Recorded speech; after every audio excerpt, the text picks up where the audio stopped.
Buenas noches a todas y a todos. Gracias por acompañarnos.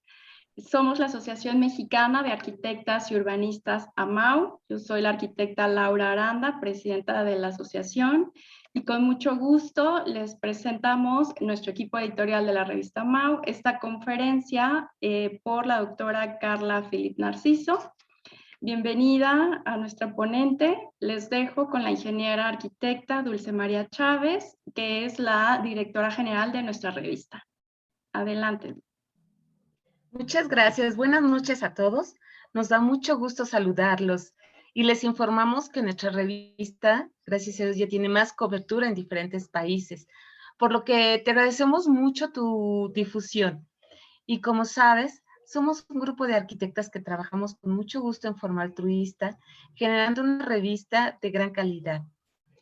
Nosotros somos nuestra presidenta de la Asociación Mexicana de Arquitectas, la arquitecta Laura Aranda, que es nuestra jefa editora, nuestra coordinadora editorial, que es la arquitecta Mariela García, nuestra coordinadora de revisión, la arquitecta Pilar Prieto Antón. Las arquitectas coordinadoras de diseño son la arquitecta Edith Salinas, la arquitecta Fátima Bravo, la arquitecta Natalia Patlán y la arquitecta Dalia Ramírez. AMAU, como ya sabes, es la Asociación Mexicana de Arquitectas y Urbanistas y tiene como finalidad de difundir el trabajo de las arquitectas y de las urbanistas. Por eso, la revista integra varias secciones como viajes, normatividad, moda, y nos daría mucho gusto que tú te integres a AMAU y nos permitas conocerte. Te invitamos a que formes parte de nuestra revista, que escribas con nosotros y te comentamos que de acuerdo a nuestros lineamientos, debes de publicar tú con tu nombre, no se puede publicar con un seudónimo, deben de ser 2 cuartillas máximas en formatos en Word, con una letra de 12 puntos. Los gráficos deben de tener derechos de autor o que tú seas la autora de las imágenes o de los gráficos. Y los artículos de nuestra revista pueden ser reproducidos por terceros siempre y cuando se cite la referencia completa. En este momento damos las gracias a la doctora Carla Narciso Philipp, quien nos comparte la conferencia de emergencia de género y feminismo latinoamericano en las disciplinas del espacio habitable. Bueno, les dejo con nuestra coordinadora editorial, la arquitecta Mariela García. Gracias, arquitecta Dulce.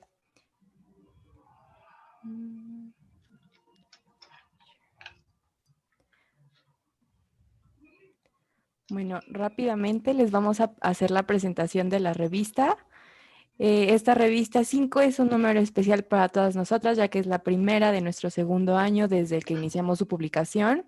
Y además conmemoramos el Día Internacional de la Mujer, por lo que nos es muy grato presentarles la portada de nuestra revista número 5, la cual es una oda a la lucha de las mujeres por la equidad en esta sociedad. En este número tenemos la participación de varias arquitectas, de las cuales iré presentando más adelante, y una de ellas también es nuestra conferencista del día de hoy, la arquitecta Carla Philipp, con el artículo del mismo nombre que su conferencia. Entonces, tenemos en la sección hablando de género la arquitecta Carla Philipp, tenemos también la sección de bitácora de viaje. Tenemos artículos con arquitectas internacionales como nuestra arquitecta Filipa Valente. Tenemos también la sección de sustentabilidad con la arquitecta Victoria Freisenier. Artículos sobre traza urbana de las ciudades prehispánicas con la arquitecta María del Pilar Prieto. Artículos también de iluminación con nuestra arquitecta Yaritzi Esparza. Tenemos una entrevista a la arquitecta del Rangel Fediuk, donde nos habla sobre sus proyectos y su visión a futuro. También tenemos infografías sobre las arquitectas en el premio Pritzker del 2021, así como una pequeña reseña de toda la arquitectura que realiza precisamente la arquitecta que ganó el Premio Pritzker de este año. Los invitamos también a que chequen todas las convocatorias de nuestros congresos. También tenemos la sección de Mujeres en el Mundo, escrita por la arquitecta Dalma Ramírez. La sección de Moda, con la arquitecta Natalia Patlán. Las reseñas de otras revistas, que las invitamos también a que les echen un ojo. Y también noticias y ligas culturales que pues pueden ser de su interés. Les queremos agradecer a todas las arquitectas que participaron en la revista y, como dijo la arquitecta Dulce, invitamos a las demás a que participen en nuestro siguiente número. Muchas gracias. Damos entonces la palabra a la arquitecta Dalma Ramírez. Hola, buenas noches a todos, a todas. Les voy a leer la semblanza de la doctora Carla. Carla Alexandra Filip Narciso es licenciada en Arquitectura Paisajista por la Universidad de Évora, Portugal, maestra en Geografía con especialización en Estudios Urbanos por la Universidad de Lisboa, también en Portugal, y doctora en Urbanismo por la Universidad Nacional Autónoma de México, con mención honorífica. Actualmente es investigadora de tiempo completo del Centro de Investigaciones de Arquitectura, Urbanismo y Paisaje, CIAUP, de la Facultad de Arquitectura de la UNAM. En el plano profesional ha trabajado en la Administración Pública, en la Secretaría de Medio Ambiente y Urbanismo en Brasil y el Ayuntamiento como jefa de Departamento de Áreas Verdes y Espacios Públicos en Portugal. En su experiencia de investigación ha participado en proyectos para el gobierno federal, así como en proyectos académicos como el Plan Maestro del Centro Cívico y Cultural de la Delegación de Iztapalapa. Ha publicado artículos en revistas especializadas, capítulos en libros colectivos y un libro autoral en las áreas de teoría urbana, espacio público, planteamiento urbano, urbanismo neoliberal y discursos políticos, además de participar en la traducción de artículos científicos. Ha participado además como ponente y conferencista magistral en diversos eventos nacionales e internacionales, miembro del Sistema Nacional de Investigadores Nivel 1, Premio de Reconocimiento y Distinción de la Universidad Nacional para Jóvenes Académicos del 2020. Le damos la bienvenida y por favor, adelante, doctora. Hola, buenas noches a todos y a todas. Muchísimas gracias a la AMAU por la invitación y también por el reconocimiento del trabajo, ¿no? Es un gran gusto estar aquí con ustedes, bien, y compartir un poco del trabajo que yo he venido realizando, ¿no? Si bien esta ponencia surge de la invitación a escribir en la revista, pues da también la oportunidad de ampliar un poquito más de los principios o las ideas que quería exponer en el artículo, ¿no? Por la limitación del espacio, que a veces es corto. Entonces agradezco también esa oportunidad para ampliar un poco las ideas expuestas, ¿no? Les voy a compartir mi pantalla. Perdón. ¿Sí se está viendo? Sí, ya la vemos. Sí, la presentación, perfecto, muchas gracias. Bien, cuando surgió la invitación para escribir y que también había un tema por medio que tenía que ver con género, lo que yo pensé fue desde mi ámbito, porque eso también es importante mencionar, desde el urbanismo, que realmente es mi práctica más dominante desde el urbanismo, ¿cuál era el interés de vermos el urbanismo desde la perspectiva de género o desde el feminismo latinoamericano? Y cómo esa aplicación, o sea, entendimiento de esa categoría analítica y de la teoría en sí mismo podrían empezar a ayudarnos a deconstruir un poco de nuestra práctica como urbanistas, integrando aspectos, ¿no?, que en la actualidad no son visibles, ¿no? O sea, no es que yo sea especialista en género para nada, no tengo formación en sociología o psicología o incluso en ciencia política, pero era cómo esta categoría permite ver otro ámbito del urbanismo y en mi caso, en el caso que yo trabajo, muy asociado con esta deconstrucción de la sociedad capitalista y su representación espacial. O sea, cómo entra ahí la categoría del género, pero también en cómo la misma formación de la ciudad se establece a partir de elementos, ¿no? Que traen en sí mismos a fuerzas y relaciones de poder que siempre han relegado a las mujeres en la práctica, pero también en la misma investigación, ¿no? Entonces eran como estos dos postulados. Quisiera empezar con esta frase porque me parece importante también posicionarme, ¿no? Para que puedan comprender un poco más de lo que les voy a platicar, que no es un sentido individualista o de personas, sino es desde un ámbito estructural, ¿no? Me parece que eso es relevante. Esta idea de WACT me parece súper interesante. El pensamiento crítico debe con rigor y entusiasmo desmontar las falsas evidencias, relevar los subterfugios, desenmascarar las mentiras y señalar las contradicciones lógicas y prácticas del discurso del rey mercado y del capitalismo triunfante, que se extiende por todas partes por la fuerza de su propia evidencia a raíz del brutal desplome de la estructura bipolar del mundo desde 89 y la asfixia del proyecto socialista, así como su corrupción por gobiernos supuestamente izquierdas, ¿no? Convertidos de facto a la ideología neoliberal. Creo que esto aplica mucho a nuestro contexto.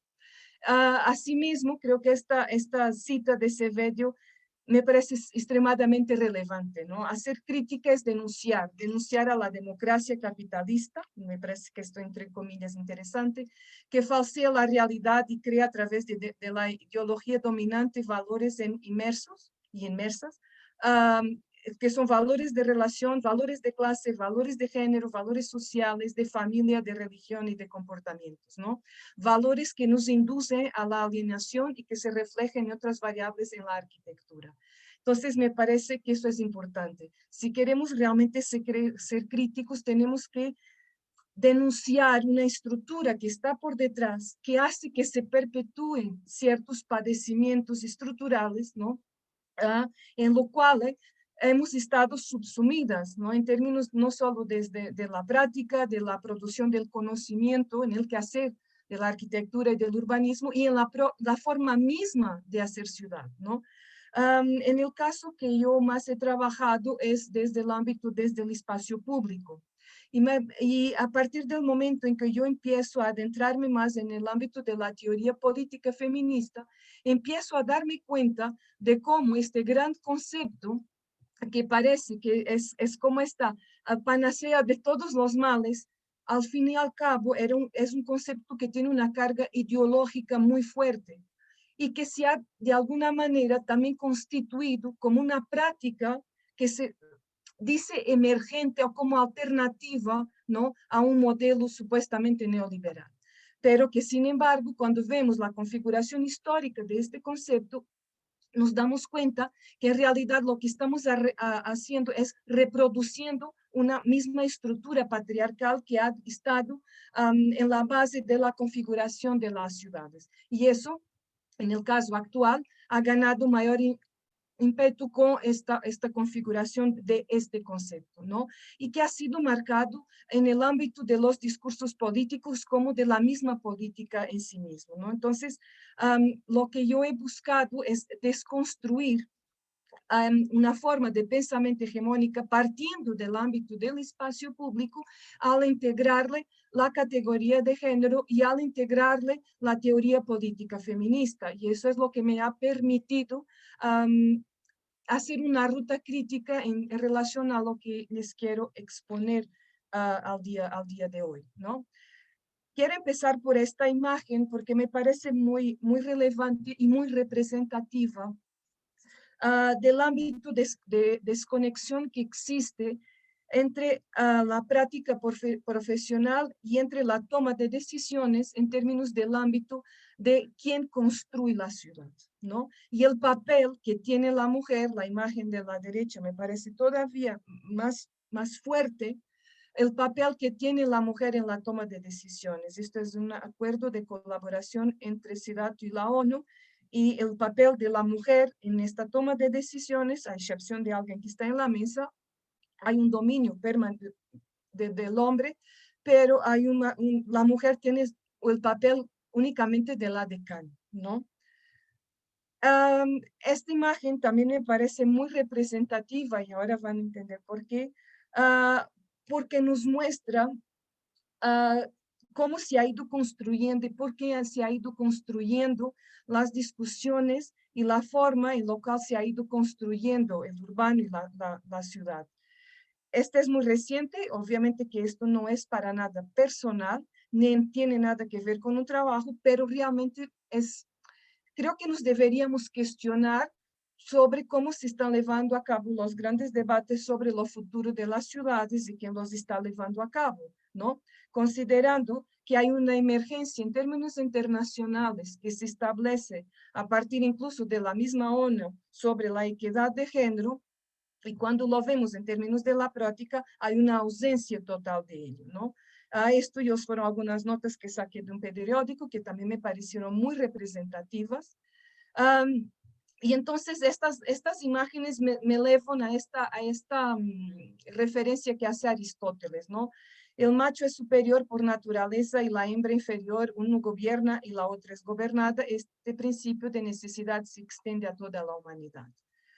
Por su parte, y también como la contraparte a todo esto y también la precursora de la teoría feminista, me parece interesante lo que nos dice Simone de Beauvoir, y que fue sin duda precursora con el trabajo del segundo sexo. La representación del mundo como el mundo mismo es obra de los hombres.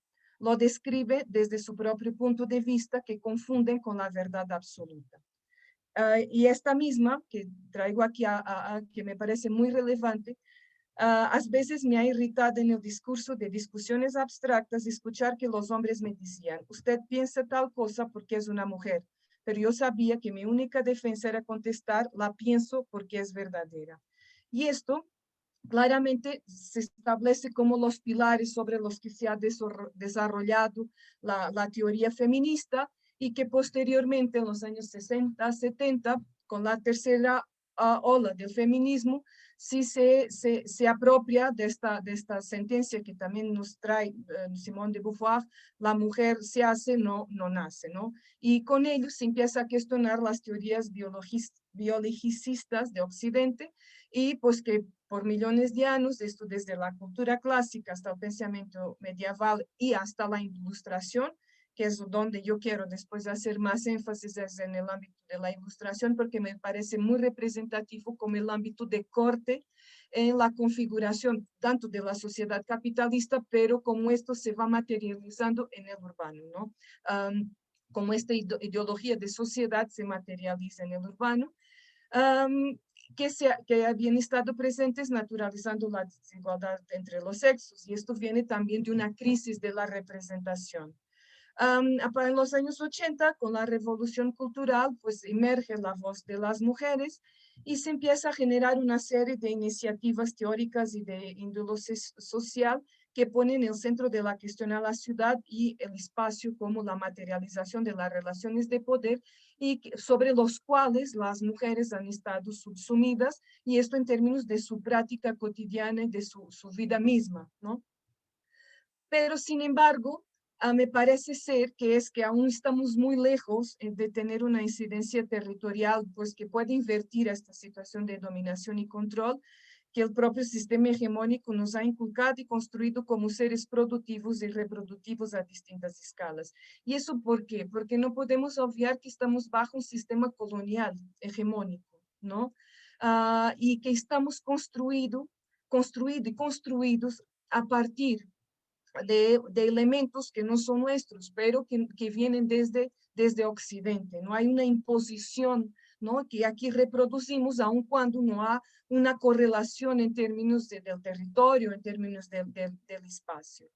Entonces hay dos puntos aquí que me parece importantes mencionar en el ámbito de las disciplinas del espacio habitable, que es por un lado la ideología con la cual se han construido estos discursos, ¿no? Y cómo esto se ha elevado al ámbito de las propuestas reales de intervención, y que se han configurado pues en la forma misma del diseño, en los usos, funciones y políticas de intervención. Entonces, el hecho, cuando lo vemos, es que cuando entendemos el marco ideológico en términos de con su configuración con las propuestas reales, vemos que estas propuestas realmente no son neutrales, ¿no?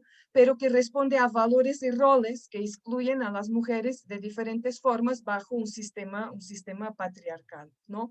Claramente que dentro de las disciplinas del espacio habitable, estos tres elementos, entre el sexo, el género y el patriarcado, son bien importantes, ¿no? Porque se traducen en binomios, ¿no? Y que se traduce en esta configuración, por ejemplo, de lo público y lo privado, que es determinante en términos de la práctica de la arquitectura, y aquí no podemos también obviar que la relación que se establece en términos de las disciplinas del espacio habitable, viene desde la división sexual del trabajo, que después Dorin Massey lo menciona a través de la división espacial del trabajo, ¿no?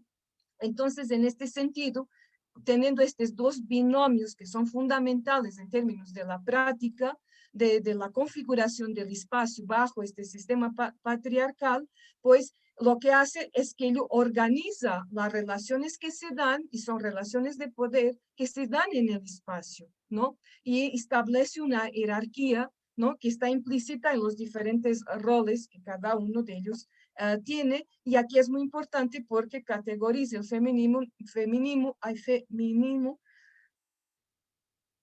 como una alteridad respecto a lo masculino, que siempre es subalterno, que siempre está subjugado a ello, ¿no?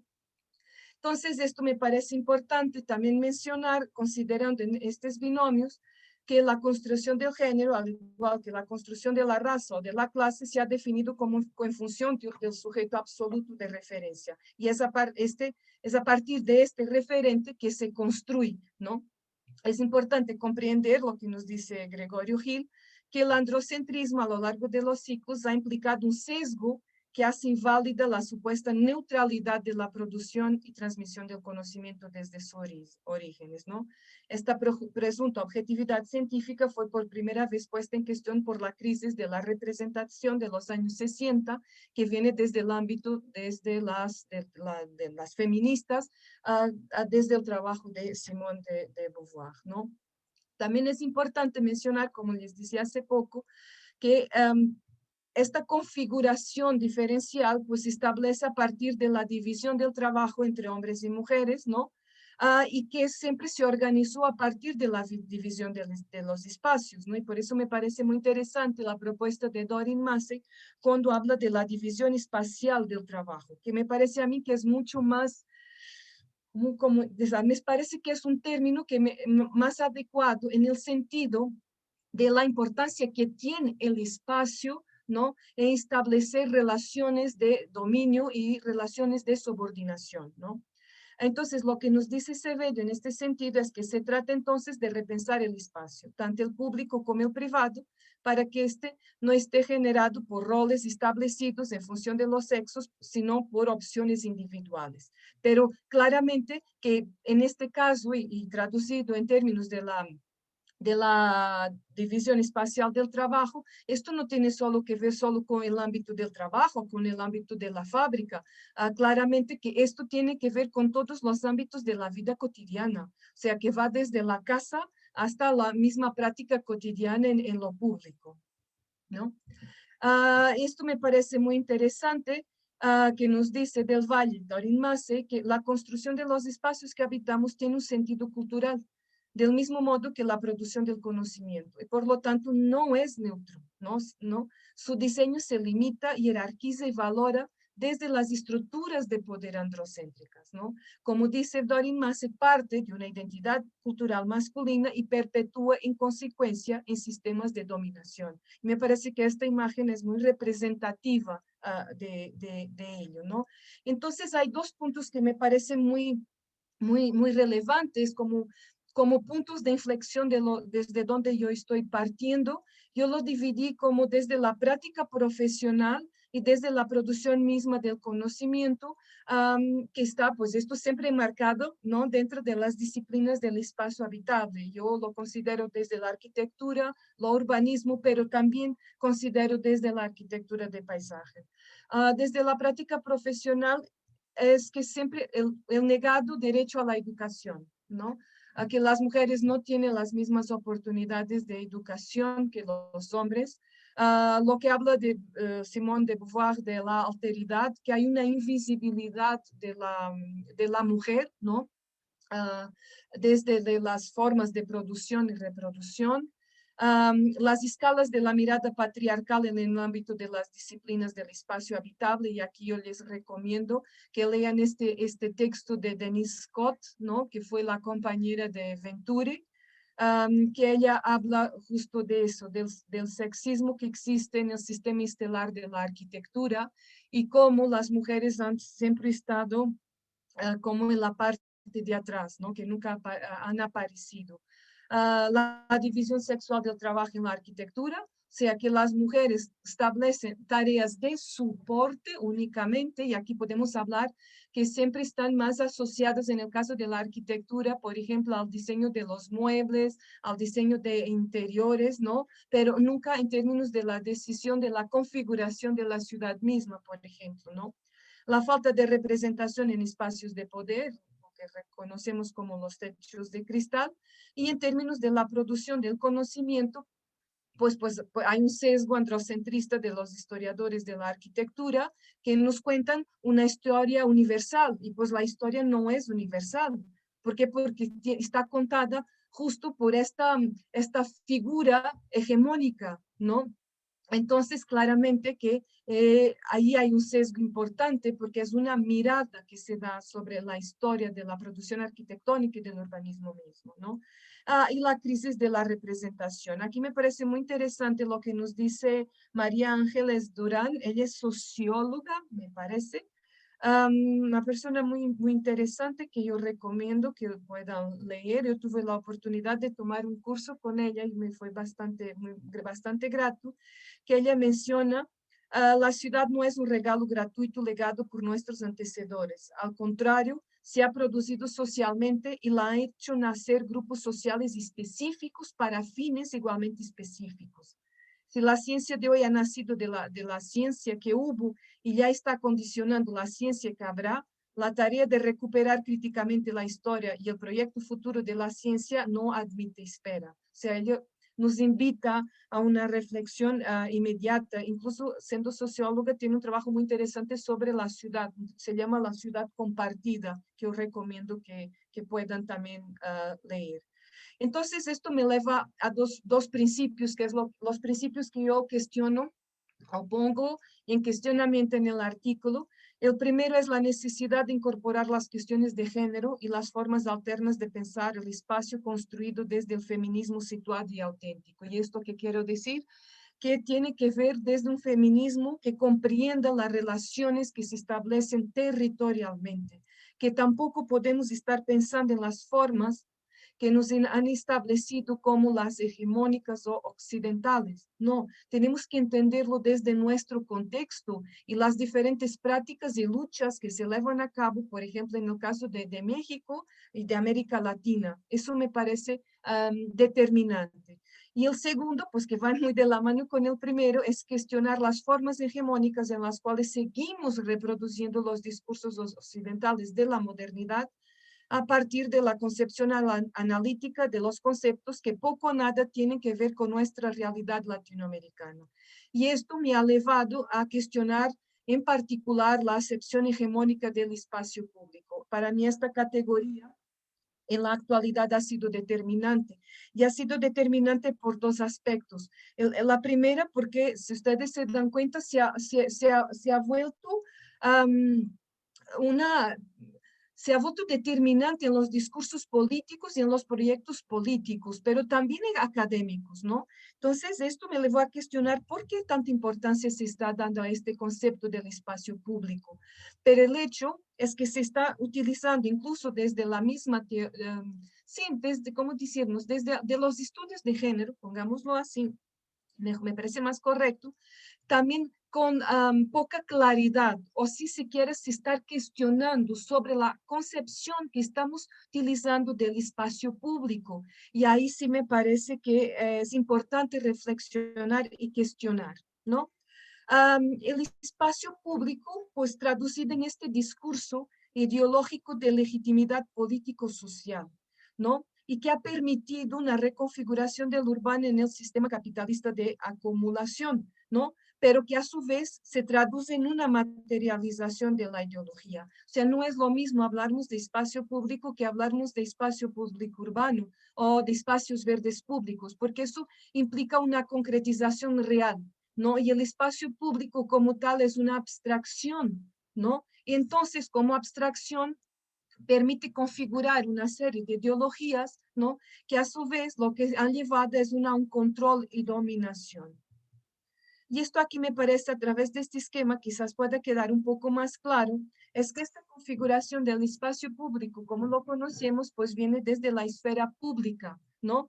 Y aquí tenemos dos puntos determinantes. La esfera pública como este espacio de deliberación democrática de la opinión pública, pero ahí es donde me parece relevante mencionar que siendo de opinión pública, también había un sesgo, porque era una opinión pública desde los grupos de poder, ¿no? Y claramente, pues si no entraban todos los grupos, imagínense, menos las mujeres, ¿no? Y es la esfera pública que hace esta dicotomía entre lo público y lo privado, o sea, lo público como centro del hombre y lo privado como centro de la mujer. Y a su vez, el público se establece, esto es muy importante, como el bien común.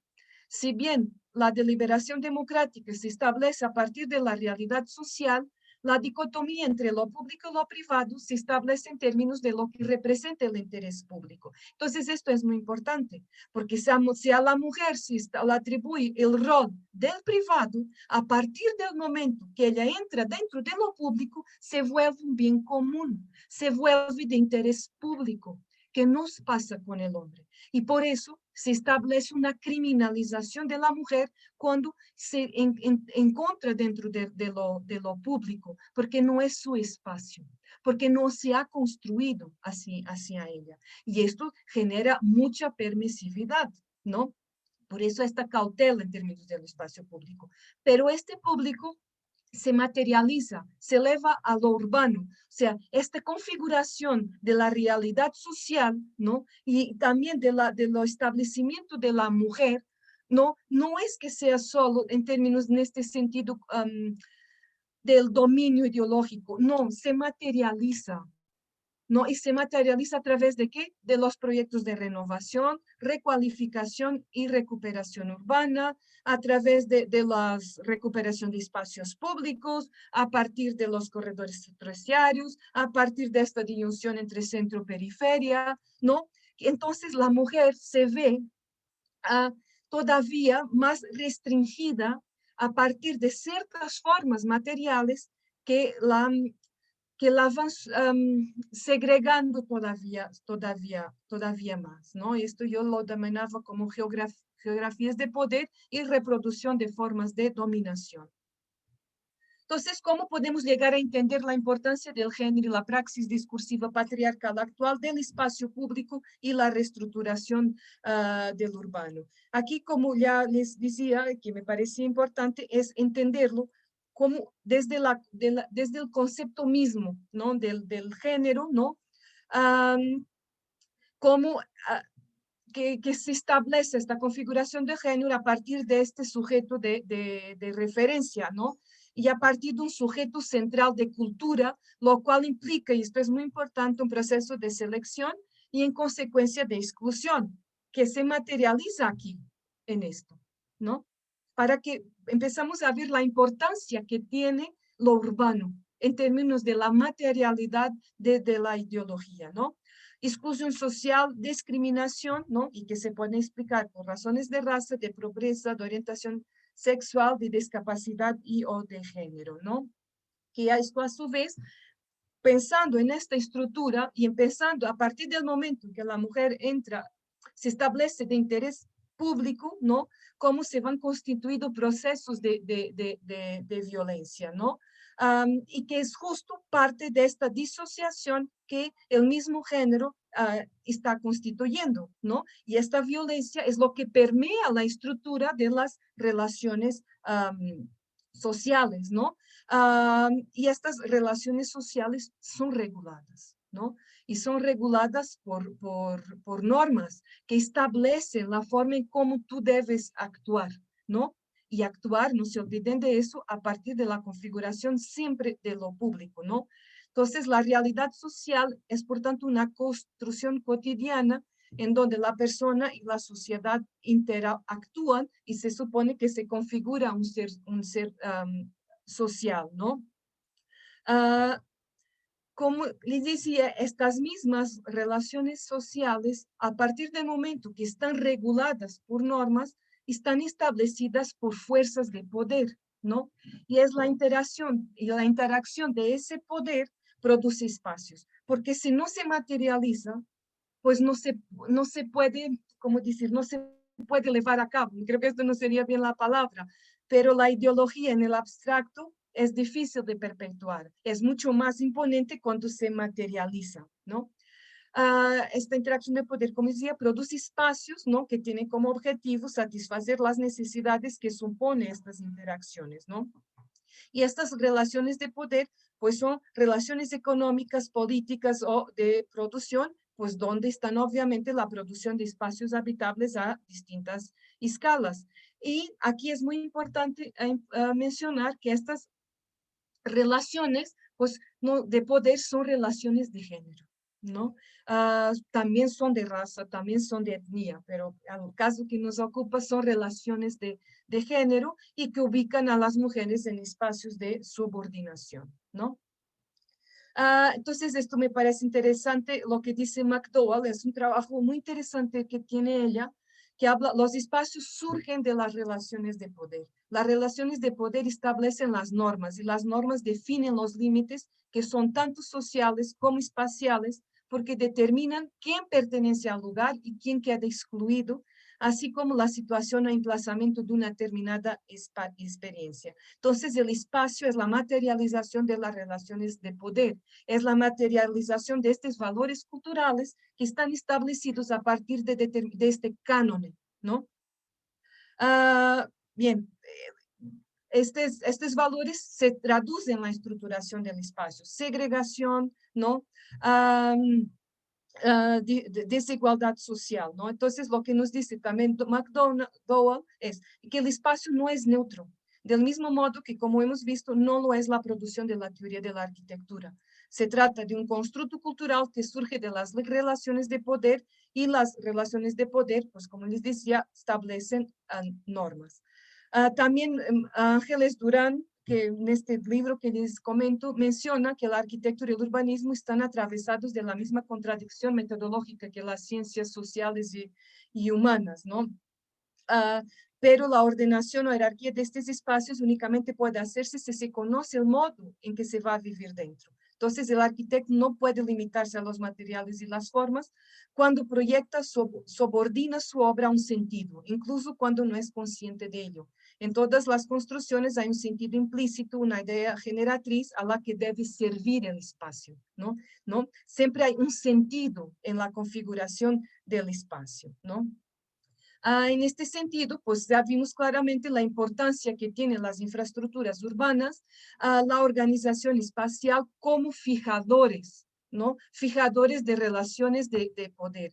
Y aquí hay algo que es muy importante, que para mí marcó un corte, fue cuando, a partir de un recorrido histórico, desde la configuración de las ciudades y en particular a partir de la sociedad capitalista burguesa, cómo esa configuración social se establece desde el ámbito del urbano, ¿no? Y empiezo a visualizar cómo se establecen formas de control, ¿no? A partir de esa misma materialización, ¿no?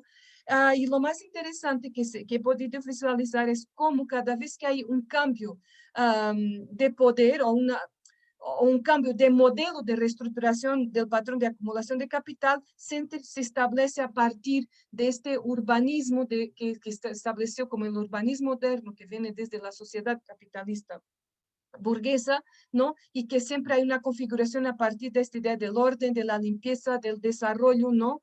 Pero y al mismo tiempo de la separación, ¿no? Y también otra cosa muy importante es que cada vez que hay un cambio de poderes, se establece a partir de la criminalización de las mujeres, ¿no? Entonces, me parece que hay la necesidad de un cambio de enfoque que nos permita justo visualizar estas formas de control, ¿no? Y que podamos verlo, a mí me parece muy interesante verlo desde la teoría política feminista de la interseccionalidad, que a su vez se establece también a partir del enfoque territorial. ¿Por qué? Porque considera los actores, las dimensiones espaciales y las escalas, ¿no? Lo que nos lleva a entender las relaciones que se establecen en términos de espacio-tiempo y así poder visualizar, o sea, poder mostrar cómo inherente a esta configuración actual se establece un orden que es un orden patriarcal y que a su vez se ha ido también, ¿cómo decirlo? No es que haya desaparecido a partir de estas ideas, lo que hace es que ha generado formas sutiles de control y de dominación, ¿no? Me parece, como les comentaba, un momento importante que viene con la industrialización, ¿no? Cómo la esfera pública se vuelve determinante, ¿no? La esfera pública como la defensa de lo público, ¿no? La esfera pública como la mediación entre el Estado y la sociedad, ¿no? La esfera pública que se construye en la ilustración, ¿no? A partir de la razón y lo que implicó los conocimientos de la razón, de la igualdad, ¿no? Y cómo fue una etapa importante de evolución del pensamiento burgués, ¿no? Esto creo que lo voy a pasar. Cómo se defendían ciertos valores ideológicos, que fue lo que después llevó a la práctica de la Revolución Francesa, pero lo que les quiero hacer hincapié en esto es qué estuvo por detrás de ello. Por eso les decía, siempre las mujeres en cada momento de cambio de modelo de acumulación de capital, ha estado por detrás, ha sido siempre criminalizada, ¿no? Y aquí en el caso, muchos de los postulados de la ideología que llevó a la Revolución Francesa y a la consolidación de la sociedad capitalista burguesa, lo que se ha conocido como la cacería de brujas, ¿no? Y que estaba relacionado con el desarrollo de una nueva división sexual del trabajo, ¿no? Que confinó a las mujeres al trabajo reproductivo. Esto es mucho más amplio, por supuesto, ¿no? Yo les recomiendo que lean este libro de Silvia Federici sobre el Calibán y la bruja. Entonces, en la configuración de la sociedad capitalista burguesa se establece un ethos burgués, una forma de vivir, ¿no?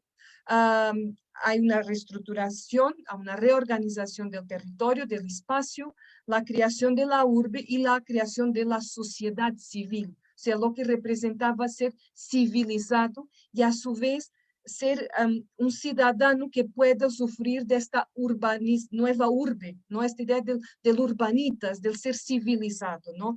Entonces empieza a generar una reconfiguración muy importante de las ciudades, ¿no? Sobre todo las ciudades europeas, ¿no? Hay algunos ejemplos, casos de Lisboa, de Sevilla, nuevamente Lisboa, pero hay dos momentos muy importantes, pues que para nosotros es los ejemplos más que traemos más fácilmente, que es la renovación de París por Haussmann y el proyecto de Barcelona. El caso de Plan Urbano de París es muy interesante y claramente se puede ver cómo hay una reestructuración del urbano que lo que busca es una división de clases, ¿no? Bien, esto es mucho más amplio, ¿no? Esta es una reestructuración de París, cómo se abre. Estas imágenes me parecen muy importantes, me parece que es de Camille Pissarro. De hecho, hay un pintor, que no me acuerdo el nombre, que manifiesta cómo se configura la dimensión de lo público a partir de la sociedad capitalista burguesa, y por eso la defensa, ¿no?, de la abertura de las calles, toda una serie de reestructuraciones urbanas que iba hacia lo público, ¿no? Pero era un público muy clasista porque estaba determinado para un cierto grupo de población. De hecho, este mapa, aquí no se ve muy aquí, es muy claro cómo hay una diferencia entre las zonas, ¿no? Centro-oeste, la burguesía, centro-oeste, el proletariado. Entonces, esto lleva a una idealización hegemónica teórica, ¿no? A través de como un urbanismo universal, ¿no? Y que se caracterizó por conformar el espacio de lo que hoy reconocemos como este tipo ideal de la modernidad, y que curiosamente se ha defendido mucho incluso desde ciertos grupos feministas, y es ahí que hay que tener muchísimo cuidado en términos de qué estamos defendiendo, porque esta configuración de lo público viene desde una división clara de clase, ¿no? Bien, estas renovaciones en el caso de París no es algo que nosotros no estemos familiarizados, ¿no? Subida de los alquileres, un desequilibrio de la composición social, ¿no?, entre el oeste rico y el este de la ciudad más desfavorecido. Una forma de zonificación, por eso a mí me causa mucho ruido que sigamos todavía haciendo énfasis en los procesos de zonificación cuando estamos haciendo planos de desarrollo urbano, planeación urbana, ordenamiento territorial, ¿no? Porque esta zonificación dominó siempre la distribución de los habitantes y de las actividades, ¿no? La periferia, los habitantes más pobres y las actividades industriales.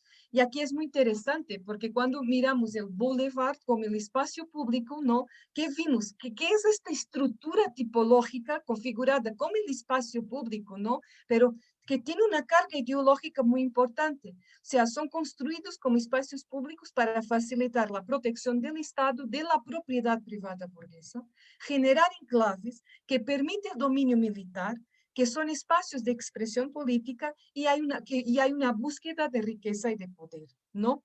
Entonces, esto se establece a partir de una doble revolución, tanto política como económica, ¿no? Y esto lleva a lo que se conoce como el elogio de la vida en la gran ciudad, ¿no? Y lo que representaba vivir en la gran ciudad como este ser civilizado, ¿no? Y que nos lleva también a lo que Foucault ha definido de la biopolítica, que tiene que ver con el control de los individuos, o sea, del cuerpo mismo, ¿no? Posteriormente, este movimiento del urbanismo moderno también se lleva hacia Estados Unidos, a lo que se conoció como The City Beautiful Movement, que viene de los mismos postulados, ¿no? Que quería poner orden en el desorden de las ciudades industriales, ¿no? Que buscaba mejor saneamiento, mejor circulación de tráfico, centros cívicos, ¿no? Porque la ciudad representaba la civicidad, ¿no? Parques, espacios públicos y arte cívico, ¿no? Miren, esta cita me parece súper interesante de Mulford, que fue el impulsor de este movimiento. Las calles medias hacen a la gente mala, ¿no? Eso también es muy interesante, que no es para el día de hoy, pero como hay una configuración, no sé si lo pensaron, porque el espacio público es esta ideología, ¿no?, de la democracia, pero la calle es mala, ¿no? Esto hay mucho que pensar en ello, ¿no? Esta disyunción, ¿no? Entonces, se configura la metrópolis como un organismo delicado que podría ser mejorado con una planificación audaz y completa, ¿no? Igual, educación cívica, limpieza, ¿no? Estos postulados que al constituirse como tal, lo que hace es una criminalización, ¿no?, desde lo público en términos de que no se establece bajo estas normas, ¿no? Estas son algunas imágenes. También es importante mencionar aquí el trabajo de Le Corbusier y los principios funcionalistas de su trabajo, y qué está por detrás de esta configuración funcionalistas de la ciudad, ¿no? Este movimiento después se cesa porque viene la Segunda Guerra Mundial, ¿no? Y posteriormente a la Segunda Guerra Mundial se empieza a generar otro cambio, ¿no? Donde curiosamente las mujeres, fíjense, es muy interesante, son también como lo ícono de esa transformación, ¿no? En términos de lo que era el nuevo hogar, nuevo espacio sobre el que establecer la familia ideal, ¿no? Y ahí establecense nuevos cánones, ¿no? El papel de las madres abnegadas y esposas perfectas, ¿no? Hay un texto muy bueno que yo recomiendo, La mística de la feminidad de Friedman, muy interesante, ¿no? Y esto me parece interesante, que cómo se empieza a construir un canon distinto de la mujer, ¿no? De que la mujer tendría que dejar de trabajar, ¿no? Y que ahora podría ser su propia jefa, ¿no? Y que debería estar en su casa, ¿no? Y que debería establecer las relaciones por las cuales el marido podría progresar. Creo que estas imágenes son muy ilustrativas, ¿no? Creo que todos las conocen, ¿no? Y cómo se empieza a construir toda una ideología en torno de la mujer. Supongo que hayan visto esta película, La sonrisa de la Mona Lisa, me parece muy interesante y habla mucho de esta relación. También nos damos cuenta en términos de la división espacial del trabajo, por ejemplo, los modelos de casas de Le Corbusier, ¿no? Muy claro cómo este modelo de casa se establece a partir de la mujer y del papel que debe tener la mujer en esta nueva configuración, pero esto es importante porque no es el papel de la mujer, o sea, no es que sea el papel de la mujer en sí mismo, es que este nuevo rol que se le atribuye tiene implicaciones en términos de la reestructuración urbana, ¿no? Y aquí en el caso de Estados Unidos es muy interesante porque estos modelos, como este suburbio, se establece a partir de la propuesta de este Robert Moss, ¿no? De conectar los centros de las ciudades con las periferias a partir de los freeways, ¿no? O sea, no había necesidad de la gente vivir toda en el centro, les podía tener una nueva vida pública, ¿no? Alejada, pero rápidamente llegaría hacia la ciudad. Entonces, esto todavía alejaría muchísimo más a las mujeres, ¿no? Entonces, el espacio público se convierte en un bien común, ¿no? Y ahí, con este traslado, esta ruta, es cuando podemos llegar a la emergencia de esta idea del espacio público en la actualidad, ¿no? Como un espacio público democrático, universalista y plural, ¿no? Y que ha llevado a una reestructuración nuevamente del urbano y de la vida pública, ¿no?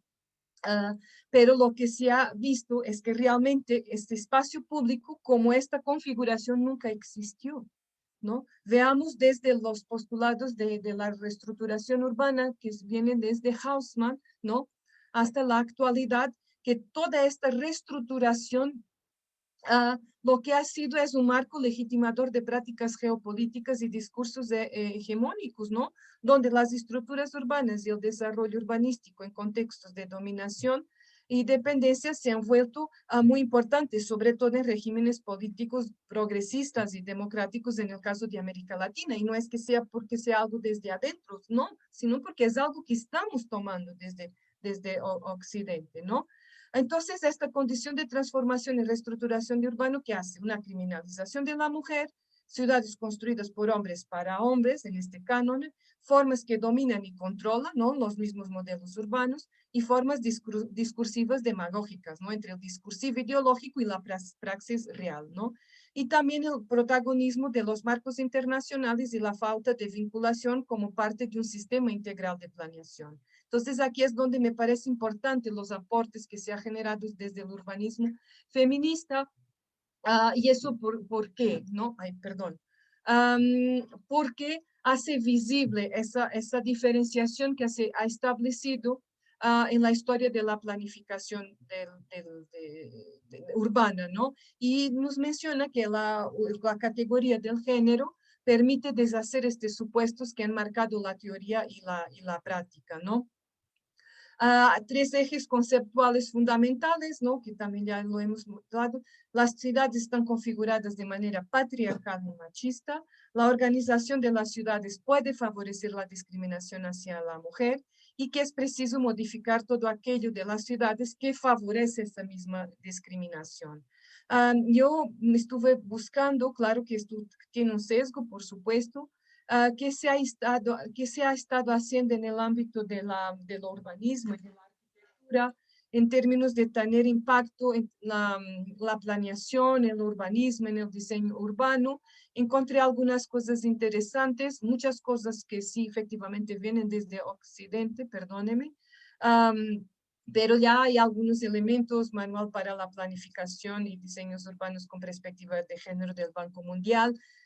Yo siempre tengo cierto cuidado con esto, porque también muchas veces esta inserción ideológica de ciertos conceptos, muchas veces lo que hacen es que es una cortina de humo, porque ya en la práctica concreta tienen la capacidad de disimular. ¿Y eso por qué? Porque por a través de los propios financiamientos, ¿no? Entonces, que ahí hay muy estipulado qué se puede hacer o no se puede hacer.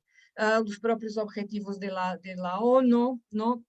Encontré algunas cosas para México, del gobierno de Jalisco, por ejemplo, algunas ideas desde de la ONU, una guía metodológica para desarrollar planeación con perspectiva de género de Campeche. Entonces, sí se está haciendo algunas cosas, pero yo creo que todavía es muy insípido, porque, por ejemplo, estaba revisando la ENOT y la guía metodológica para los programas de desarrollo metropolitano y me di cuenta de cómo aparece el género. La mayoría de los que aparece pocas veces y la mayoría de las veces es para decir que hay que tener, ¿cómo dice?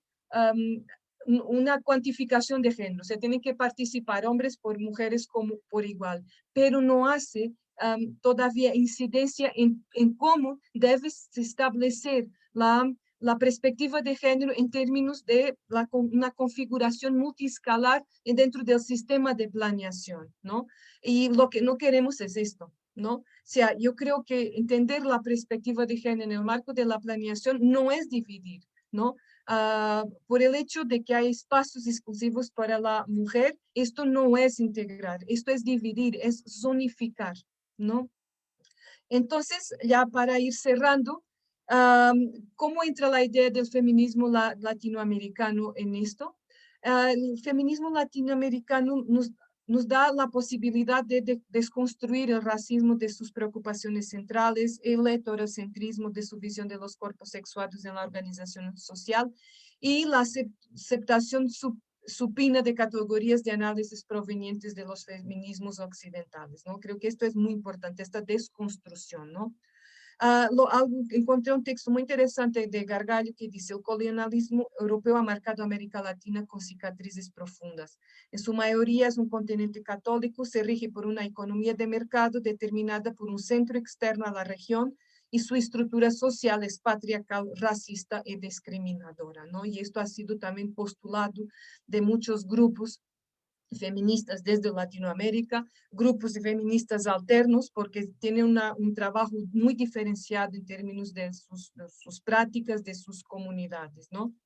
Entonces, ¿qué implica una política con perspectiva de género y el feminismo latinoamericano? Reconocer la diversidad del territorio, establecer un sistema jerárquico vinculativo, porque todo lo que vemos es nada más legitimador, nada es vinculativo, y esto es un problema, de ordenamiento y planeación territorial, regional, urbana, destituir la zonificación, no olvidar que zonificar es dividir, es separar, reconocer las diferencias homogeneizadas por el sistema capitalista patriarcal, en este sentido ahora neoliberal, reconocer la diferencia entre hombres y mujeres, entre clases, entre orígenes, ¿no?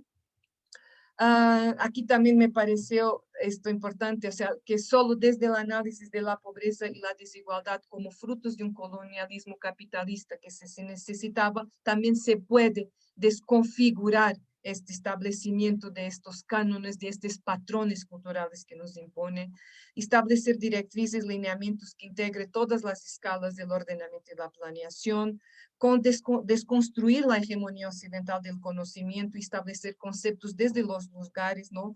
Lo que les decía, desmistificar el concepto de espacio público como elemento que está legitimando formas urbanas altamente excluyentes, construir comunidad que pueda interpelar con propuestas concretas de cambios para que la perspectiva de género sea transversal en el marco del sistema de ordenamiento y planeación. Y esto creo que es una invitación a todas nosotras, la participación comunitaria de las mujeres. Para cerrar, me gustan mucho estas dos frases, la primera que la he trabajado: la incorporación de la perspectiva de género en los estudios e investigación de las disciplinas del espacio habitable es una cuestión de justicia espacial, no de una justicia social. Es una cuestión de justicia espacial y es fundamental desde el ámbito de las disciplinas del espacio habitable repensar las formas hegemónicas de diseñar, asumiendo el espacio desde la posibilidad. Y aquí recojo a Doreen Massey, realmente es una autora que me gusta particularmente, que incluso ella misma pudo destituir formas hegemónicas. Hay un texto muy interesante que ella discute con David Harvey y le llama de machista. Muy interesante, se lo recomiendo muchísimo. O sea, asumiendo el espacio desde la posibilidad de ser politizado y criado de maneras diferentes y potencialmente más igualitarias. Con esto cierro. De verdad, muchísimas gracias por la invitación y por el espacio. Es que son muchas ideas, no sé si pude hacer esta secuencia lógica de poder integrando tantas cosas, ¿no? Tantas ideas, y luego que yo me emociono, luego Está muy lo bien, tengo Carla. presente en mi cabeza y no lo puedo expresar, perdón. Lo expresaste muy bien y la verdad es de que estamos muy agradecidas también contigo por haber hecho esta presentación. Como bien dices, esto da para más, ¿no? Entonces, creo que sería buenísimo, si estás de acuerdo, coordinarnos con el programa de formación interna de AMAU para dividir todo un poco más a detalle en 2, 3 sesiones, porque en efecto son cosas como súper básicas que ahorita ya hay que entender. Y como bien termina, se habla mucho de esta justicia espacial que justo le da pues el título y el tema principal a nuestro congreso, ¿no? Que es justicia espacial, especificando sostenibilidad y género, ¿no? Pero que engloba todo esto en justicia espacial. Y que bueno, pues aprovecho el comercial, será el 27 al 29 de mayo, entonces tendremos por supuesto como ponente magistral a la doctora Carla Filip, no se lo pierdan. Tenemos todavía 3 convocatorias abiertas, la del concurso de carteles infográficos y la de taller participativo para estudiantes y docentes. Y pues muchísimas gracias, doctora Carla. A ustedes. No, al contrario, no sé si alguna de las presentes tenga alguna duda o comentario. Sí, adelante, Dul. Y después Tere. Aquí, Carla, de acuerdo a tu experiencia aquí en México, sí entiendo la idea, ¿no? Que por ser la mujer tiende como a discriminarse, como a delimitarse. ¿Qué propones tú? ¿Qué sugieres tú en nuestros espacios públicos aquí en México? ¿Qué problemas específicos has visto tú que podemos cambiar?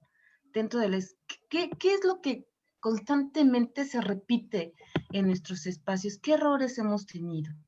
¿No? Porque, por ejemplo, yo he visto que han remodelado algunos espacios públicos y algo que pone en riesgo a las mujeres precisamente es que ponen plantas muy altas, ¿no? Y eso permite que una persona te asalte o te dañe. También las zonas oscuras dentro de los bajopuentes. O sea, algunas cosas que aunque se está diseñando actualmente el espacio público, hay errores garrafales que no deben de ocurrir, ¿no? De acuerdo a tu experiencia, ¿qué propondrías aquí en México específicamente? Gracias, Dulce, muchas gracias. Mira, de mi experiencia, y ahí es donde la cosa se vuelve más compleja, Dulce, es que, como le decía, o sea, realmente el espacio público, no hay una preocupación real en términos del trabajo o de la intervención como tal, ¿no? El espacio público ha servido como elemento de legitimidad social, un elemento de legitimidad política, ¿no? Entonces, no hay una preocupación real a excepción de cuando pensamos espacios para ciertas clases sociales, ¿no? Eso ya entraría en otro ámbito, porque ahí sí hay una preocupación mucho más específica y da respuesta a elementos como tú lo dices, ¿no? Pero eso más que público, casi que podríamos hablar de espacio privado, ¿no? Pero que no es la mayoría. Entonces, eso es lo que yo he visto, Dulce. Infelizmente, se ha tomado esta configuración de lo espacio público como algo democrático para todos, y si tú te das cuenta, ha sido el eslogan de muchos partidos políticos, ¿no? Que encabeza incluso su imagen de campaña, ¿no? Por el espacio público, hacia el espacio público, hacia a la democratización del espacio público, cuando realmente ese espacio público como tal nunca existió, pero ha legitimado, sigue legitimando ciertas actuaciones, ¿no? Y que claramente otro problema fuertísimo que ha permitido permear esa misma legitimidad, Dulce, tiene que ver con el hecho que pensando solo en el caso de la Ciudad de México, ¿no? No, Dulce, que también es lo que conozco mejor, no, es que pues hay una polarización social muy grande, ¿no? Entonces, eso también, desde mi perspectiva, es una forma de violencia. El hecho de que tú ostentes o legitimes a través del espacio público y a partir de eso puedes legitimar tu actuación política, ¿no? Yo pienso, por ejemplo, que no es Ciudad de México, pero está muy cerca, lo del Guerrero Chimale, por ejemplo. Yo cuando vi eso, yo decía, no puedo, o sea, para mí era inconcebible cómo se estaban construyendo los discursos más allá de la escultura, porque no se trata de un análisis del objeto arquitectónico para nada, era como los discursos, ¿no? Es que con esta escultura, las personas de Chimalhuacán, ¿no? Ya no van a sufrir violencia, porque esto los va a proteger. Yo diría, yo no caigo, o sea, no quepo en mí. Esto es surreal, ¿no? Entonces, se legitima la estación del espacio público porque es democrático, es para todos, para la comunidad, ¿no? A partir de discursos que a su vez yo siento que son discursos violentos, porque se hacen valer del bajo capital que tienen estas comunidades, que son parte de la propia estructura del mismo sistema que los ponen ahí. No sé si ustedes saben, pero Chimalhuacán es la zona del Estado de México donde la pobreza extrema es más elevada, ¿no? Entonces, esto es muy grave y así se ha constituido. Esa es mi experiencia. Yo tuve oportunidad de participar ahí, algo del centro de Ixtapalapa.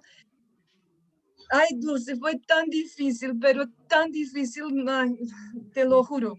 Era una contradicción para mí dificilísima, porque era entre esta legitimidad y las personas que llegaban y decían, a ver, es que yo necesitamos algo, necesitamos luz, necesitamos algo en estos lugares, porque aquí Claro. asesinaron a mi nieta, ¿sabes? Pero no hay esa conciencia, ¿no? Y creo también, Dulce, que tiene que haber una transversalidad en términos de las mismas políticas y en términos de los mismos diseños que no existen, que no existen. Coincido contigo. Yo soy de Ixtapalapa, coincido contigo. Ay, Dulce, hasta me da pena. Nada, serio, me siento tan mal cuando hablo de este proyecto que no sabes. No, sí, estoy de verdad, creo lo que tú dices, las políticas públicas deberían de ocuparse realmente para las necesidades de la población. Se hacen proyectos que muchas veces nada más te visten, ¿no? Pero no te ayudan. Muchas gracias, Arqui. Gracias. No, es de legitimidad nada más, legitimidad política, ¿no? Siempre es de legitimidad, pero cuando vemos en términos de la configuración social de la ciudad, pues no es lo mismo un parque de bolsillo en Ixtapalapa que el parque La Mexicana en la Miguel Hidalgo. Claro. Son dos cosas nada. muy distintas, pues, ¿no? Sí, gracias. Gracias a ambas. Tere Guzmán, adelante, ¿quieres hacer una pregunta? Luego Natalia Aguilar. Tere, ¿quieres hacer la pregunta? Laura, ¿podrías leer? Sí, Tengo claro.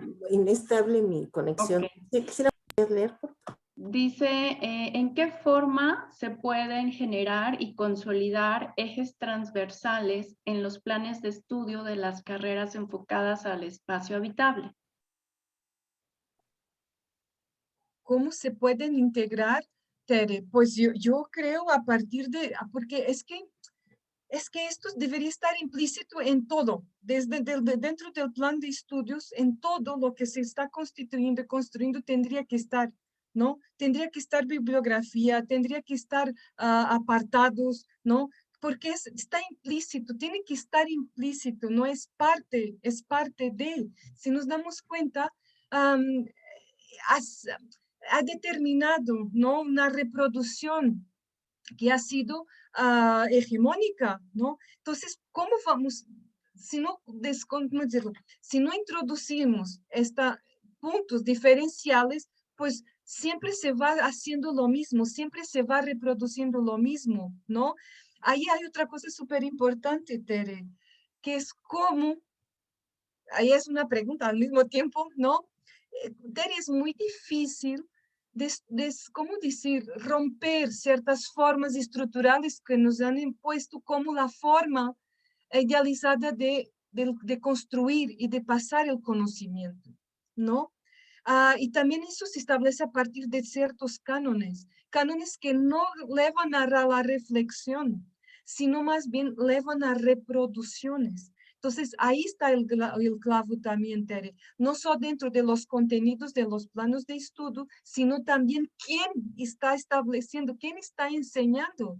Eso es bien importante, porque implica desconstruir formas de pensamiento y formas de pensamiento hegemónicas. Y ahí, pues, la cosa está un poco más complicada. No es imposible, pero está más complicada. Entonces, tiene que ser desde los contenidos hacia a quién, cómo se forma gente desde otra concepción, ¿no? Para que pueda enseñar de manera distinta, ¿no?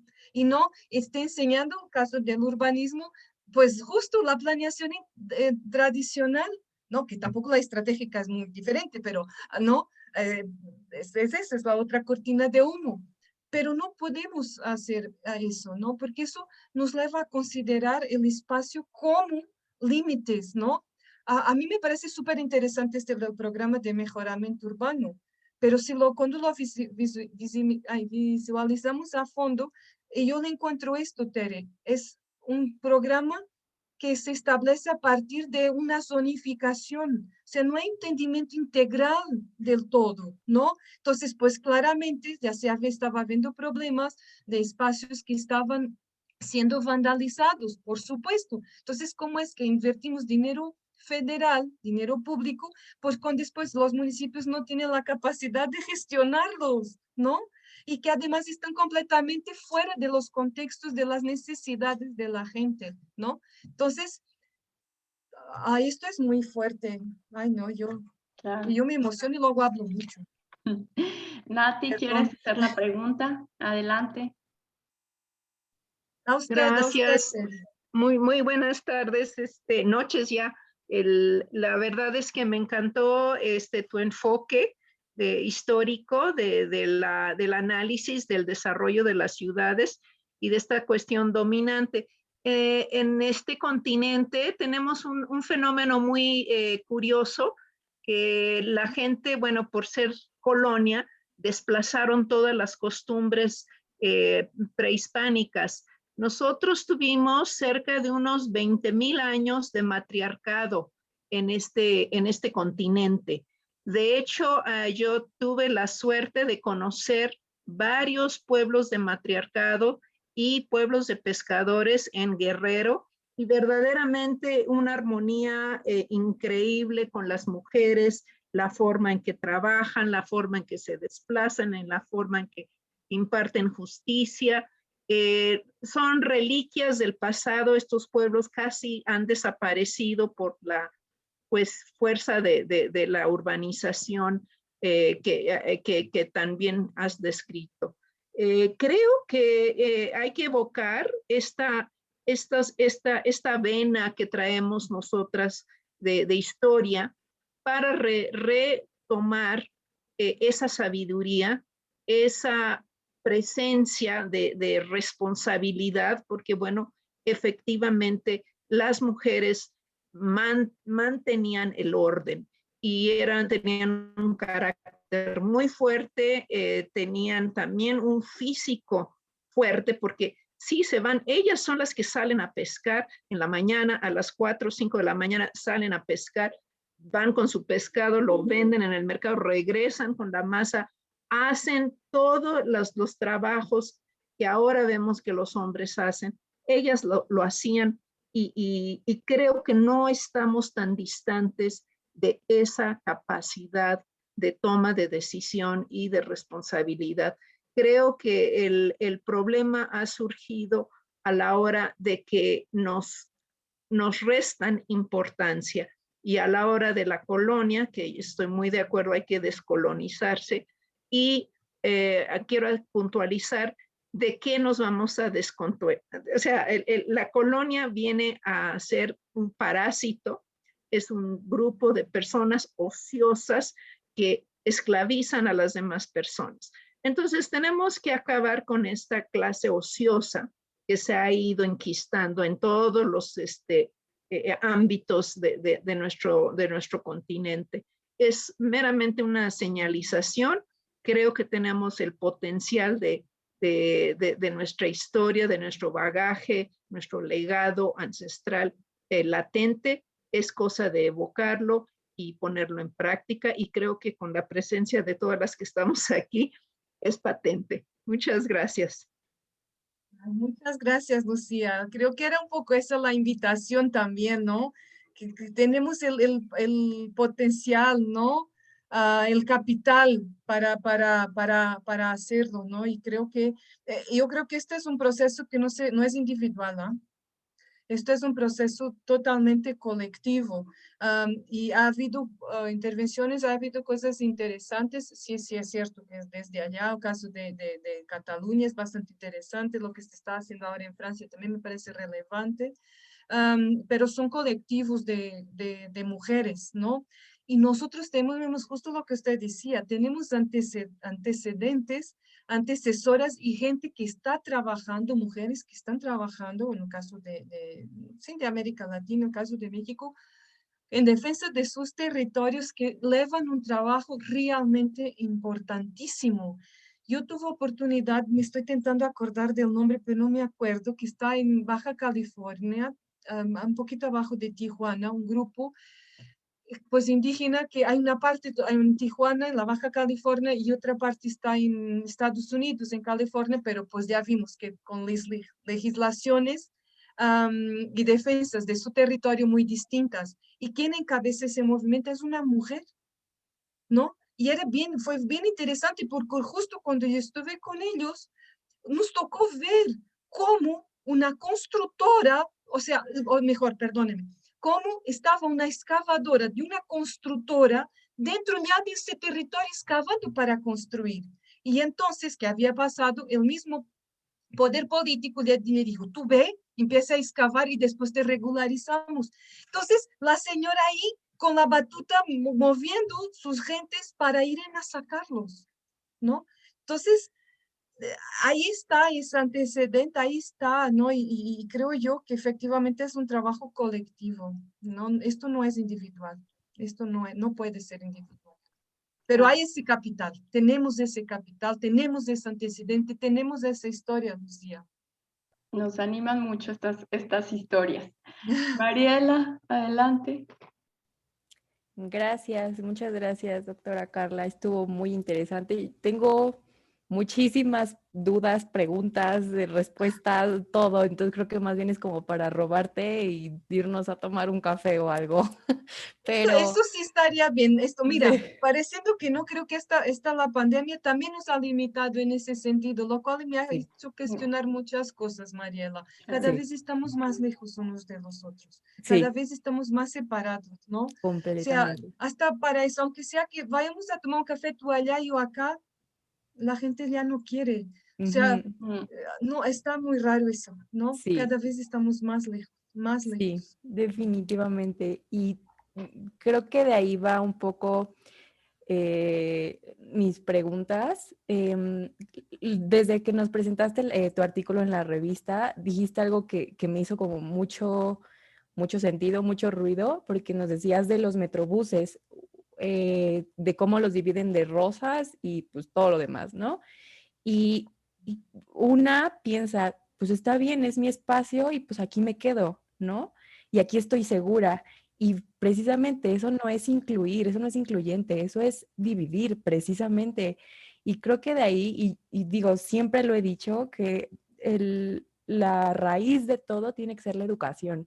Entonces, la educación es la que nos va a brindar a nosotros esa inclusión y quitarnos esa venda de dividirnos, de yo soy mujer y voy en este vagón y yo soy hombre y tengo que ir en este vagón. Y si la mujer va en el mismo vagón que el hombre, entonces seguro me va a pasar algo, ¿no? Entonces, sí, creo que definitivamente todo viene a partir de la educación. Y algo que me gustaría mencionar que va mucho con lo que dijeron de los indígenas, sobre todo lo que dijiste de Baja California y lo que dijo Lucía de Guerrero. Hay también un caso de estudio, se llama Cherán, la comunidad, no sé si la conozcan. No sé si está en Chiapas o es Michoacán, no estoy muy segura, pero bueno, es por esa zona. Y era una comunidad que estaba invadida, de eso se puede decir, invadida, colonizada por narcotraficantes. Y pues todos los narcotraficantes empezaron a hacer pues toda su, no sé, lo que tuvieron que hacer, empezaron a quitar terreno a toda la gente.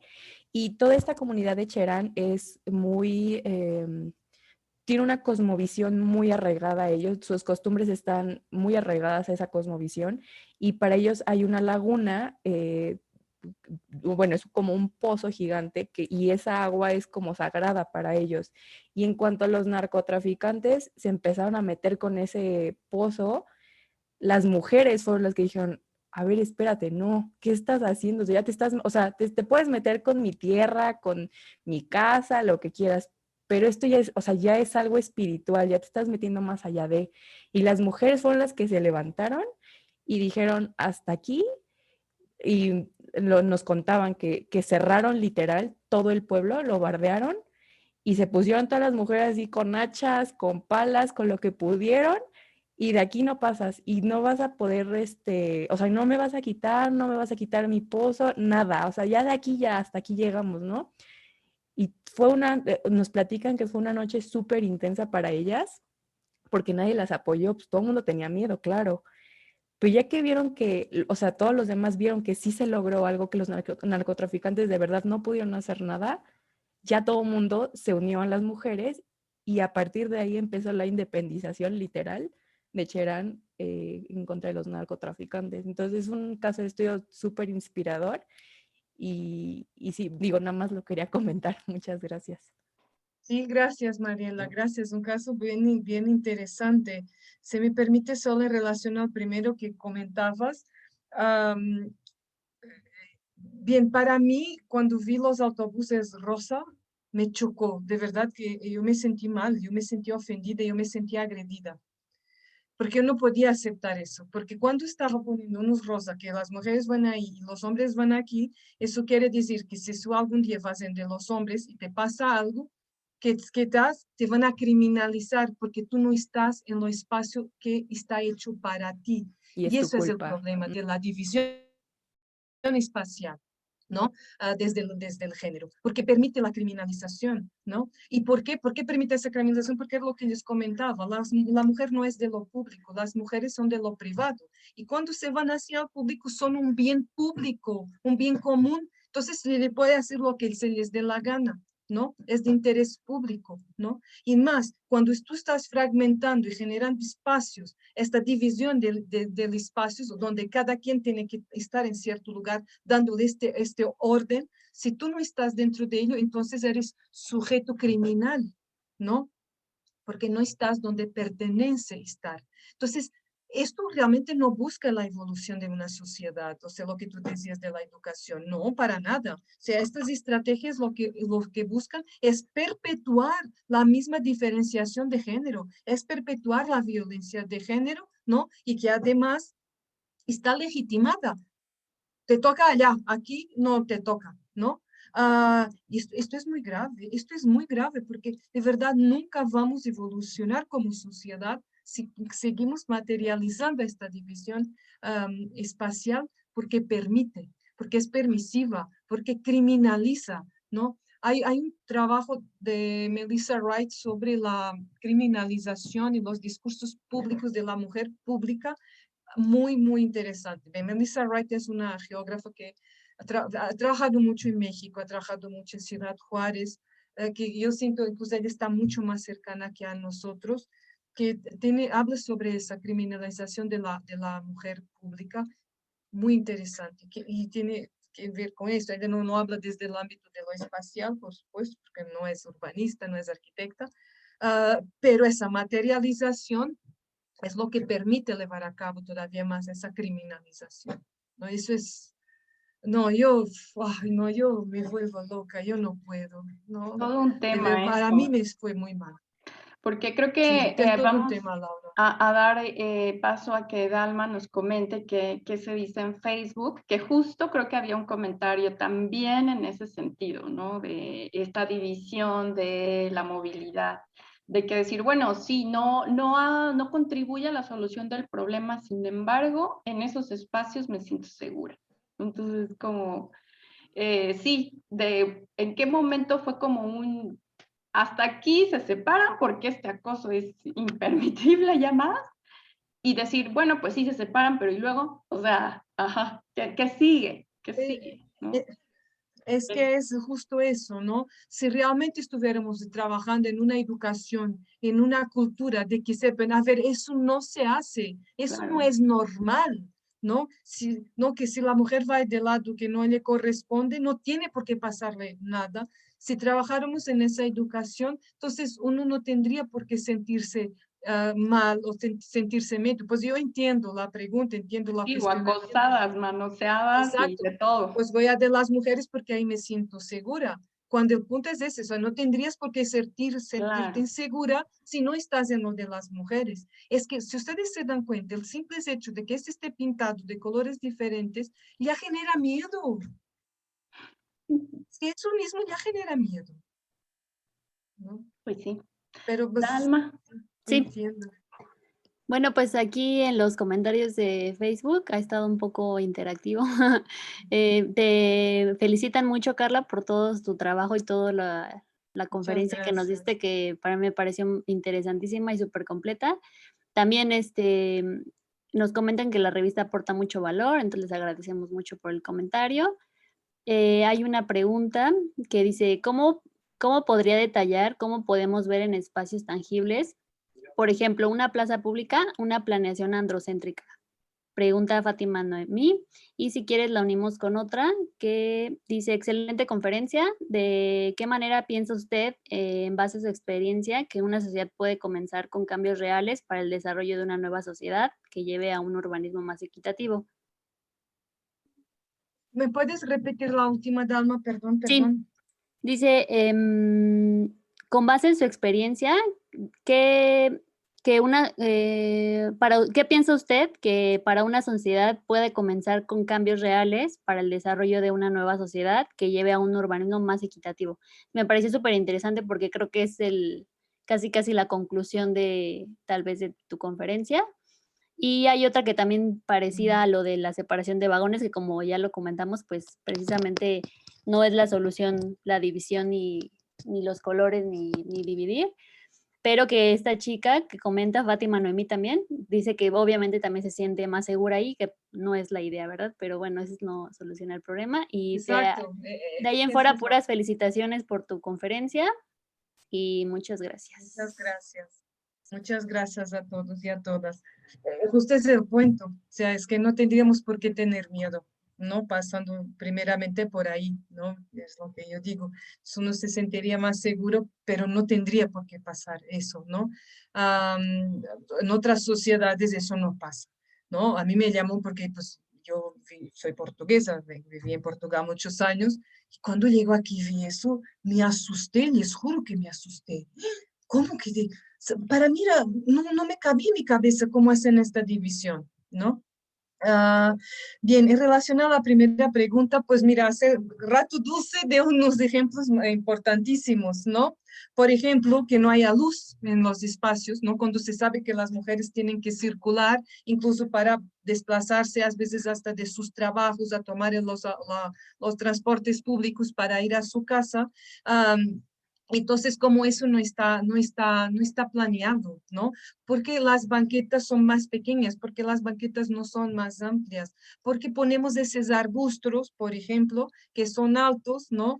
Que quitan la visibilidad, ¿no? Cuando lo que queremos es que haya legibilidad, que haya permeabilidad, ¿no? Justo para que no se sientan inseguras, ¿no? Creo que esos podrían ser algunos de ejemplos muy claros de ello. Por ejemplo, las rutas de los transportes. ¿Por qué se consideran ciertas rutas y no se consideran otras? Se ha hecho estudios de ver cómo se mueven las mujeres en la Ciudad de México y cómo realmente hay un transporte público que esté apto para esos movimientos, hasta donde yo sé. Creo que eso no existe, ¿no?